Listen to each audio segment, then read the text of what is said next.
Hello friends, പുതിയൊരു വീഡിയോയിലേക്ക് എല്ലാവർക്കും സ്വാഗതം. അങ്ങനെ വൈജയന്തിയോട് ശിവനും രാജീവനും പറയുകയാണ്, നീ വിഷമിക്കുകയൊന്നും വേണ്ട.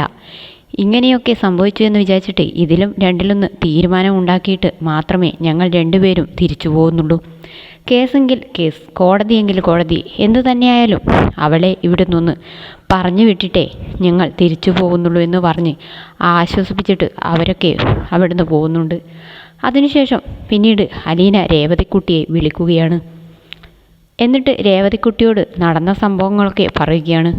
വൈജയന്തിയുടെ മകളാണ് താൻ എന്നുള്ള കാര്യം ബാലേന്ദ്രൻ അറിഞ്ഞുവെന്നും മകളായിട്ട് ദത്തെടുത്തു എന്നൊക്കെ പറയുമ്പോൾ രേവതിക്കുട്ടി വേഗം തന്നെ മാമച്ചൻ്റെ അടുത്ത് ചെന്ന് പറയുന്നുണ്ട്, അങ്കിളെ, ബാലേന്ദ്രൻ സാർ എല്ലാം അറിഞ്ഞു.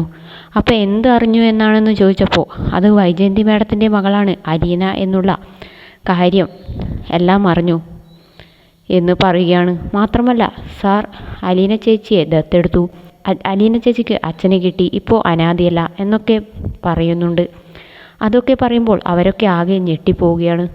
രേവതിക്കുട്ടി ഗ്രേസമ്മയെ ചെന്ന് കെട്ടിപ്പിടിച്ച് പറയുകയാണ്, അലീന ചേച്ചിക്ക് അച്ഛനെ കിട്ടി, ഇനി അമ്മയെയും കിട്ടും.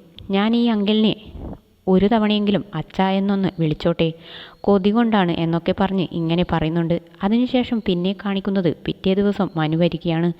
മനു വന്നിട്ട് ചോദ്യം ഒക്കെ ചെയ്യുന്ന സമയത്ത് അവസാനം ബാലേന്ദ്രൻ സത്യങ്ങളൊക്കെ തുറന്നു പറയുകയാണ്. അത് കേട്ടിട്ട് മനുവിനെ ആകെ സങ്കടമാവുന്നുണ്ട്. മനു ആകെ തളർന്നു പോകുന്നുണ്ട്. ബാലേന്ദ്രൻ്റെ തോളിൽ ചാരി നിന്നിട്ട് പൊട്ടിക്കരയുന്നുണ്ട് മനു. അതിനുശേഷം അലീനയുടെ അടുത്തേക്ക് ചെല്ലുന്നുണ്ട് മനു. അലീനയോടും കാര്യങ്ങളൊക്കെ ചോദിക്കുമ്പോൾ അലീനയും മനുവിനോട് കാര്യങ്ങളൊക്കെ തുറന്നു പറയുകയാണ്. ഇതേസമയം വൈജയന്തിയാണെന്നുണ്ടെങ്കിൽ ആകെ വിഷമിച്ച ഘട്ടത്തിലാണുള്ളത്.